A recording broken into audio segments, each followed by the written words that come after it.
पाकिस्तान ने अपने fighter jets, जिसको मैं फाइटर जेट बोलता हूँ, फाइटर जेट और अपने ट्रूप्स डिप्लॉय करे हैं कहाँ पर? सऊदी अरेबिया में। एक तरफ तो न्यूट्रल मीडिएटर की तरह काम कर रहा है, दूसरी तरफ इज़राइल को गालियाँ दे रहा है और अब ईरान के अगेंस्ट में सऊदी अरेबिया के अंदर अपने फाइटर जेट्स इन्होंने डिप्लॉय करे हैं। इसका मुद्दा क्या है? आइए थोड़ी-सी बात करते हैं। नमस्कार, जय हिंद, जय भारत and welcome to Dave Talks. This is Adi Achint. अब आप इसको देखेंगे कि किस तरह से यार ये पाकिस्तान करने की क्या कोशिश कर रहा है। एक तरफ ये, एक तरफ वो करने की क्या what is he trying to do? लेकिन उससे पहले मैं आपको दिखाना चाहता हूँ जो सऊदी अरेबिया के मिनिस्ट्री ऑफ जो मिनिस्ट्री ऑफ उनके जो डिफेंस है, उनकी तरफ से क्या स्टेटमेंट आया है। ये ट्वीट है आया है उनकी तरफ से जो आपको एक थोड़ी डिटेल्स देगा। कहते हैं कि भई वो अनाउंस करते हैं अराइवल पाकिस्तानी मिलिट्री फोर्स का किंग अब्दुल अज़ीज़ एयरबेस के ऊपर, जहाँ पर ईस्टर्न सेक्टर में, जहाँ पर जॉइंट स्ट्रेटेजिक डिफेंस एग्रीमेंट जो साइन हुआ बिटवीन 2 कंट्रीज़, उसके तहत ये आ रहे हैं। कहते हैं कि पाकिस्तान की फाइटर जो फोर्स है, उसके अंदर फाइटर एयरक्राफ्ट हैं, सपोर्ट एयरक्राफ्ट हैं, पाकिस्तानी एयरफोर्स के फाइटर्स और सपोर्ट, ये क्या-क्या है मैं आपको बताऊँगा। उसके बाद कहते हैं कि भैया मिलिट्री कोऑर्डिनेशन बढ़ाने के लिए, ऑपरेशनल रेडीनेस को आगे रखने के लिए एंड सिक्योरिटी और स्टेबिलिटी को रखने के लिए इसको यहाँ पर रीजनल और इंटरनेशनल लेवल की सिक्योरिटी को रखने के लिए ये चीज़ें मँगाई गई हैं। ये बड़ा इंटरेस्टिंग सा गेम है कि साहब यहाँ पर एक तरफ तो वो यार मीडिएशन करा के ईरान का बेस्ट फ्रेंड बन के घूम रहा है, लेकिन दूसरी तरफ सऊदी अरेबिया को ट्रूप्स भी भेज रहा है और फाइटर एयरक्राफ्ट भी भेज रहा है। अब इसमें एक चीज़ मैं आपको याद कराऊँ, सबसे पहले तो मैं आपको बताऊँ कि ये जो क्या नाम है आसिम मुनीर है, उसका आप अपने आप देखें किस तरह उसने बिहेव करा है। उसने सबसे पहले तो ईरान के साथ जो रिसीव करा है उसने, वो यूनिफ़ॉर्म में करा। जब जेडी वांस आया, वो यूनिफ़ॉर्म में नहीं था, वो सिविल क्लॉथ में था, वो अपने सूट-साट पहन के वहाँ खड़ा हुआ था। तो ईरान को मिलिट्री ड्रेस में आके उसने रिसीव करा, दैट इज़ ऑल्सो अगर आप एक एंगल से देखें कि यहाँ पर वो ट्रूप्स भेजने की कोशिश कर रहा है, तो एक मैसेज भी भेज रहा था कि साहब मिलिटरीली मैं आपके सामने खड़ा हूँ और उधर पे एक सिविलियन फेस बन के सामने खड़ा है। तो सऊदी अरेबिया को जब आप साथ में ट्रूप्स भेज रहे हो और साथ में ये जो चीज़ें कर रहे हो, तो एक डबल गेम खेलने की कोशिश की जा रही है। अब देखिए ये बड़ा इंटरेस्टिंग है क्योंकि ये हुआ क्यों? क्योंकि सऊदी अरेबिया को काफ़ी टाइम से यार वो बोल रहा है इनको पाकिस्तानियों को तुम इधर आ जाओ। पाकिस्तानी इनको बोलते हैं यार हमको थोड़ा पैसे-पूसे दे दो यार, आप क्या कर रहे हो? तो पैसे वाली कहानी तो आपको पता ही है, अब माँगते तो लोग हैं, ठीक है? There is just no way that Pakistanis can do anything without asking for money और पैसे के बिना तो ये कुछ करते भी नहीं है। टू अ पॉइंट इनके तो बड़े-बड़े इकोनॉमिस्ट हैं और बड़े-बड़े इनके जो स्पोक्स पर्सन हैं, वो क्या कहते हैं पहले उनकी बात सुन लेते हैं and then I will give you actual details कि ये इन्होंने डिप्लॉय क्या-क्या करा है और क्या-क्या ये आगे कर सकते हैं। $5 अरब खजाने च काटने ए ते फौरी तौर पे पाओ, ठीक है। और बाकी $5 अरब जो है ना, वो आप हमारे साथ कमिट करके जाएंगे, कब भिजवाएंगे? देखिए, आप $4 अरब मिस्र को भेजते हैं इजिप्ट। ताकि उसकी हुकूमत कायम रहे और चलती रहे, और नाकाबिले वापसी होते हैं। इंटरेस्ट को तो दूर की बात है, नाकाबिले वापसी होते हैं। और ये आप गुज़िश्ता कई दिहाइयों से कर रहे हैं, ठीक है। हमने तो आपसे कुछ भी नहीं मांगा, ना इतने मिस्री हैं सऊदी अरब के अंदर, ना जो है वो इतने पैसे आपके यहाँ कमाते हैं। हमारे पाकिस्तानी तो कम से कम 12 से 15 अरब डॉलर आपके यहाँ से कमाते हैं, तो वो आपकी इकोनॉमी के अंदर कंट्रीब्यूट करते हैं, वो आपके साथ मोहब्बत और अकीदत रखते हैं, ठीक है। बस वही बात अपने तो आपने बड़ा क्लियरली सुना कि साहब आप हमारे अकाउंट में $5 बिलियन तो पहले डाल दो एंड $5 बिलियन डालने के बाद आप जो $5 बिलियन और भी हमको दे दो। ये है इनके एक और बेवकूफ वायर पाकिस्तान, यहाँ पर पाकिस्तानी दोस्त हैं ना इनके, वो बड़े खुशी से इनके से बात करते हैं। ये तो वेस्ट को ही ताना मार रहे हैं कि भैया आप देखो पेरिस क्लब का डेट नीचे करो, ये आईएमएफ को खत्म करो, यूएस वेवर्स, ईरान की पाइपलाइन खत्म करो, बहुत हो गया भैंस की आँख। ये देखो पाकिस्तान क्या-क्या कर रहा है, तुम लोगों को शर्म नहीं आती। तो ये भी इनका शुरू हो गया है। लेकिन भाई साहब जितनी ये प्रोजेक्शन कर रहे हैं, उतनी प्रोजेक्शन में इनके दम है नहीं। ठीक है, बिकॉज़ सऊदी की रिक्वायरमेंट है। सऊदी की रिक्वायरमेंट है कि यार अपने एयर डिफेंसेस थोड़े होने चाहिए, कॉम्बैट एयर पेट्रोल्स थोड़ी होनी चाहिए। क्योंकि कहीं ना कहीं जो सऊदी एयर फोर्सेज है उसके अंदर इतना एक्सपीरियंस नहीं है, पाकिस्तानियों के पास तो फिर भी थोड़ा एक्सपीरियंस एक्सपीरियंस तो है। ठीक है, पाकिस्तानियों के पास तेल नहीं है, तेल तो मिल जाएगा वहां पर। F-16 जो है सऊदी अरेबिया के पास भी है, पाकिस्तान के पास भी है, तो एक इंटरऑपरेबिलिटी बन जाती है। और एक एक कहीं ना कहीं एक ईरान को सऊदी अरेबिया से मैसेज भेजा जा रहा है कि यार एक बफर मेरे पास खड़ा हो गया। इसका मतलब ये नहीं कि पाकिस्तान घुस रहा है अंदर, इसको बोलते हैं रेंटिंग इट्स रेलिवेंस। ठीक है जी, फाइनेंशियल इनफ्लो की भैया सर हम भेज देते हैं सर, थोड़े 5 बिलियन दे दो ना। जो ये थोड़ी आंखें दिखा के मांग रहा है आसिम मुनीर, ट्रूप्स भेज के और भीख मांग के मांग रहा है।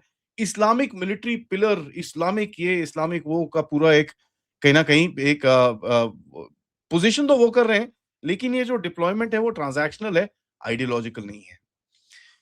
ईरान को भी एक सिग्नल भेजने की कोशिश कर रहे हैं कि देखो यार, हम आसिम मुनीर आपसे यूनिफॉर्म में मिलने आया था, हमने ट्रूप्स भी भेज दिए सऊदी अरेबिया को। सऊदी अरेबिया को एक्सटर्नल सपोर्ट है, हाँ कुछ करना नहीं उसको। Pakistan can not afford a direct war with Iran, उसके अंदर कोई डाउट नहीं है, क्योंकि यहाँ पर आज वैसे भी बलोच ने 4-6 जगह में इनको वैसे ही ठोक दिया। केपीके में ठुकाई चल रही है, सेक्टेरियन ब्लोबैक होगा अंदर, यहाँ पर शिया सुन्नी की लड़ाई हो जाएगी। लेकिन कहीं ना कहीं इनको ये सब चीजें तो करनी पड़ेंगी यार। तो इनकी जो डिप्लॉयमेंट है उसकी कैरेक्टरिस्टिक्स क्या है, क्या-क्या करने के लिए खड़ी होंगी, उसके ऊपर थोड़ी बात करते हैं। सबसे पहले मेरे को लगता है कि कॉम्बैट एयर पेट्रोल्स में जो एयर बेसेस हैं उसकी प्रोटेक्शन और ये सब। इंटरसेप्शन रोल्स के ऊपर यार ड्रोन शोन आ रहे हैं इनको जरा, ठीक है। उसके बाद जो सऊदी की वहां पर एग्जिस्टिंग फोर्सेस है उनके साथ इंटीग्रेशन करना है। कोई डूप स्ट्राइक ये वो they not going to hit Iran, they going to protect. अब इसमें गया क्या-क्या है? पिछले 2-4 दिनों से आप देख रहे हैं कि भाई फ्लाइट रेडार के ऊपर काफ़ी पिक्चरें इधर-उधर वायरल चल रही थी। मैंने आपको 1-2 दिन पहले दिखाई भी थी। उसके अंदर 3 C-130 फ्लाइट्स थी जो जा रही थी सऊदी अरेबिया के अंदर, और 2 एरियल टैंकर्स IL-78 वाले जो एरियल टैंकर्स इनके पास हैं, वो घूम रहे थे रियाद के ऊपर। अगर ये ऊपर घूम रहे थे मतलब ये फाइटर सपोर्ट कर रहे थे वहां पर, ये तो लेके आए होंगे ना यार, F-16 से सऊदी अरेबिया तो आ नहीं सकते। तो ये गए होंगे भैया, ये दो दो टैंकर के साथ इधर पे कोई जो भी है 10-12 F-16 लेके आए होंगे इधर पे। तो एक बेसिकली एक फोर्स इंसर्शन और सस्टेनमेंट की एक प्रिपरेशन कर रहे हैं। तो एक बार आप वहां पहुंच जाओ तो फिर लॉन्ग ड्यूरेशन फ्लाई करो, आपका टैंकर ऊपर है, टैंकर से रिफ्यूल करके अपने आप थोड़ा फेमिलराइज कर रहे हो अपने एरिया, अपने आप को उस एरिया के साथ, और कुछ नहीं है। C-130 एक बड़ी इंटरेस्टिंग सी कहानी है, क्योंकि अगर सिर्फ फाइटर्स भेज रहे होते तो C-130 क्यों चाहिए आपको? तो थोड़े बहुत जो पीछे ग्राउंड सपोर्ट और ये सब चीजें होती हैं, थोड़े एम्यूनिशन और ये सब चीजें तो ऑब्वियसली होंगी उसके अंदर। वो तो अमेरिका भी दे देगा, कोई इनके इनके पास कोई M9 जो पुरानी जो पड़ी हुई है वो मिल जाएंगी इनको।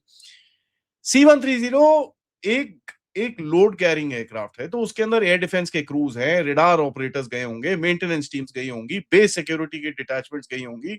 उसके बाद एयर डिफेंस सिस्टम जो शॉर्ट रेंज, इनके पास एयर डिफेंस इटालियन कोई I think some to S-2000 या कुछ एक इटालियन शॉर्ट रेंज 3-5-10 किलोमीटर के इनके काउंटर ड्रोन एलिजिडली यूनिट्स जो हैं, इलेक्ट्रॉनिक वॉरफेयर का जो थोड़ा बहुत सामान है वो लेके गए होंगे। जैसे मैंने आपको बताया एमरैम या कुछ ऐसी चीजें लेके गए होंगे, प्रिसिजन गाइडेड थोड़ी बहुत म्यूनिशन लेके चले गए होंगे, स्पेयर पार्ट्स और ये सब चीजें लेके गए होंगे।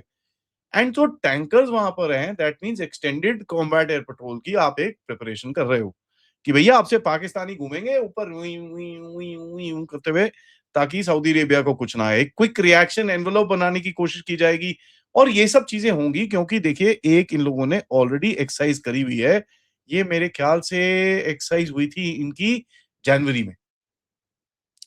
ठीक है, जनवरी में इन्होंने काफ़ी कोई एक्सरसाइज़ करी थी, जहाँ पर इन्होंने दे दे डिड सम काफ़ी इन लोगों ने कुछ प्रैक्टिस-वुक्टिस भी करी थी फॉर सम स्टफ हियर। तो ऑब्वियसली इनको पता था यार एक कुछ ना कुछ डिप्लॉयमेंट तो होने वाली है, तो एक कोई जनवरी में एक्सरसाइज़ करके अपने आप को इन्होंने रेडी कर लिया कि यार चलो ठीक है, वहाँ जाना तो है ही, तो ज़रा जिस तरह से कुछ भी मिल जाए, कुछ मतलब हम सेट कर लें, उसके हिसाब से हम अभी प्रिपरेशन भी कर लेते हैं। ठीक है? तो और क्या-क्या भेजा होगा? मेरे हिसाब से F-16 गए होंगे, क्योंकि JF-17 भेज के कोई फ़ायदा नहीं है, वो तो साला किसी से कनेक्ट होगा नहीं, वहाँ पर तो सारे वेस्टर्न सिस्टम्स हैं, और चाइना बोलेगा भाई साहब ये JF नहीं जाएगा वहाँ पर। वहाँ अगर कुछ वहाँ पर वो साला कोई विंग-वुंग टूट गया तो मेरी नाक कट जाएगी यार। ना, ना, ना, तू अपने लेके जा F-16, यहाँ पर JF-17 नहीं जाएगा। मेरे ऑल्सो हिसाब से कुछ ग्राउंड बेस्ड रेडार्स भी गए होंगे, इनके अर्ली वार्निंग सिस्टम्स कुछ अगर इनके पास अमेरिकन्स ने इनको कुछ दिए होंगे, that should have also gone. Next एक ऑब्जर्व करना है, और ये कभी पब्लिक में तो आएगा नहीं, बट इसको ऑब्जर्व करना पड़ेगा हमको ओसिंट के अंदर कि अगर ये एवैक्स बेचते हैं, अगर ये एवैक्स बेचते हैं और सऊदी के एयर डिफेंस नेटवर्क के अंदर कनेक्शंस और ये सब चीजें करी जाती हैं, then you know the war is actually coming to a point जहां पर पाकिस्तानियों के ऊपर भी प्रेशर आ रहा है, और सऊदी अरेबिया के अंदर जो सऊदी अरेबियन सिस्टम्स हैं उसके अंदर there is a certain amount of pressure. Iran की जो डॉक्ट्रिन है वो बैलिस्टिक मिसाइल फेंकता है, ठीक है, बैलिस्टिक मिसाइल तो खैर यूएस देख लेगा।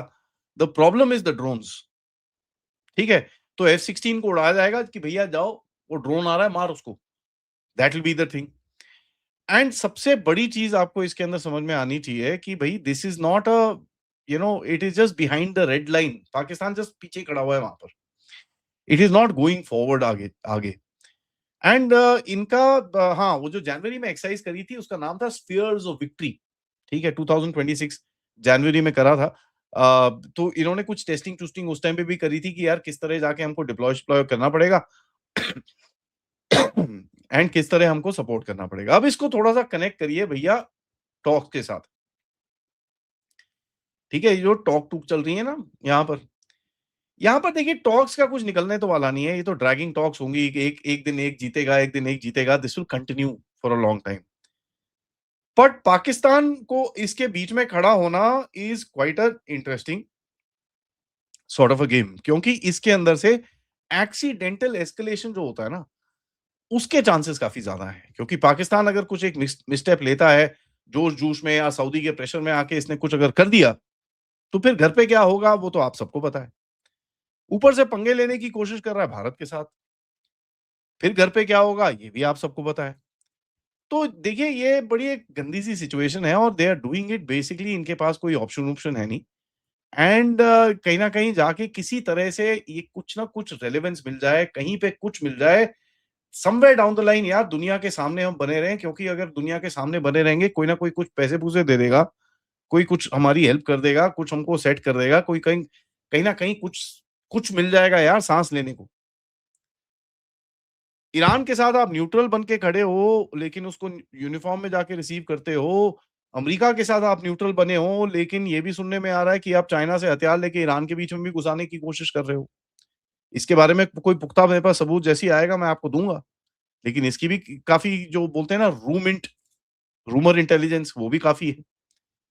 तो चारों तरफ खेल के he is just trying to put one foot in each winning side.